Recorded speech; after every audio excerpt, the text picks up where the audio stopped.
Արժես հարգելի գործընկերներ, սկսում ենք նոյեմբերի 24-ի գործակարգավարական խորհրդակցությունը եւ ես կուզենայի մի փոքր անդրադարձ ունենայինք մի քանի կարևոր հարցերին։ Առաջին հարցը, որի վերաբերյալ կուզենայի խոսել, դա օդի որակին է վերաբերում եւ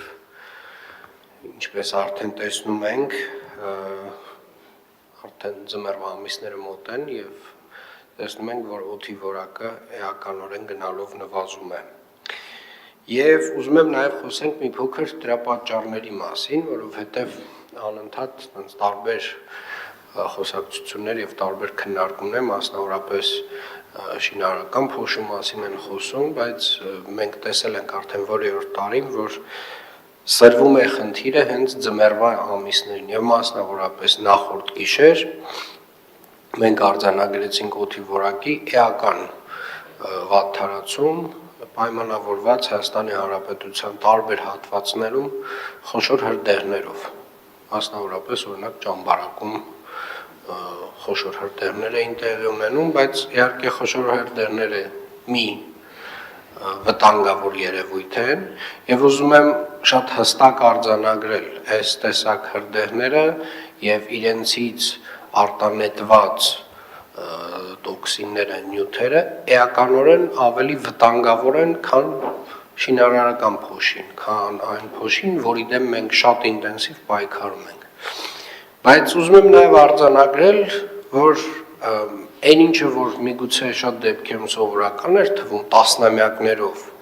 եւ մենք չենք խոսել դրա մասին, հիմա պետք է որոշակի անդրադարձ ունենանք, մասնավորապես օրինակ ենթադրում եմ շատերը տեսել եք կողքի բակում կամ հենց մեր բակում ինչ որ մեկին, ով որ հավաքում է տերևները եւ աղբը եւ վառում է։ Սիրելի երևանցիներ, այդ փոքրիկ տերևների եւ աղբի վերամշակման գործարանները ուղղակիորեն առաջին հերթին թունավորում են ձեզ, թունավորում են ձեր շրջակա միջավայրը, թունավորում են երեխաներին, ովքեր որ ապրում, խաղում են այդ բակում, եւ մենք պետք է հասկանանք նաեւ այդ թունավորման աստիճանը, որովհետեւ երբ որ մենք անընդհատ խոսում ենք շինարարական փոշուց եւ դրա դեմ պայքարում ենք, դա անգամներով մոտ 3-ից 5 անգամ ավելի նվազ վնասակար է եւ այս սեզոնին, նաեւ սեզոնին, երբ որ արդեն որոշ տներ տաքացվում են նաեւ վառելափայտով, տարբեր տեսակի նյութերով, դրան գումարած նաեւ այս տեսակի փոքրիկ վերամշակման գործարանները, այդպես կոչեք իրենց, իրենք էականորեն մեր օդի որակը վատթարացնում են։ Ձմեռվա ամիսներին օդի շարժը շատ ավելի դանդաղ է, այսինքն երբ որ մի հատվածում որևէ մի բան այրվեց, որևէ մի կույտ տերևների այրվեց, ժամերով այդ տոքսինները մնում են օդում։ Եվ կարծում եմ մենք բարբերաբար բացի խոսելուց իհարկե բարբերաբար խոսելուց այս մասին պետք է որոշակի գործիքակազմ ստեղծենք մեզ համար, Տիկին Ստեփանյան, պարոն Մարգարյան, Երևանի թիմ օրենքում որոշակի կարգավորի, ես հասկանում եմ, որ ինչ որ տենց ավանդույթային բաներ կան, որոնք որ տենց սովորական են միգուցե դարձել, բայց սրանք նորմալ սովորույթներ չեն, սրանք նորմալ ավանդույթներ չեն եւ կներեք, բայց մի քանի տենց մեշոկ տերևը ուղակի թեկուզ աղբամանին չհասցնելու համար ուղակի բակում վառել եւ ամբողջ շրջակա միջավայրը թունավորել, դա նորմալ չի։ Դա նորմալ չի, պետք է ասել առաջին հերթին, որ դա նորմալ չի եւ պետք է արդեն սկսել դրա դեմ պայքարել, որովհետեւ մենք տեսնում ենք ամեն նոյեմբեր ամսից սկսում է մեր օդի որակի վատթարացումը, դες ամառվա ամիսներին մեր այդ PM2.5-ը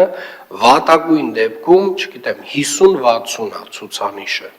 որը կամ գերազանց է, կամ տենց լավ,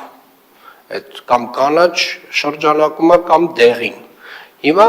մենք տենց մոտավորապես կամ անառողջ շրջանակում ենք, անառողջ զգայուն խմբերի համար, կամ անառողջ, կամ շատ անառողջ։ Եվ դա պայմանավորված է մի քանի գործոններով։ Իհարկե մասսայական հրդեհները իրենց հերթին, բայց նաև այդ որոշակի կանխարգելիչ գործողությունները, որոնք որ տերևների վառել, աղբի վառել, չգիտեմ, տարբեր տեսակի ինչ-որ բաների այրումը բակերում, դրանք անթույլատրելի են եւ իրականում այս մեծ ծավալի մեջ, քաղաքի ծավալի մեջ, երբ որ դրանք բոլորը միաժամանակ տեղի են ունենում, այդ տոքսինները հավաքվում ու մնում են մեր օդում շատ երկար ժամանակ եւ մենք այդ օդը շնչում ենք։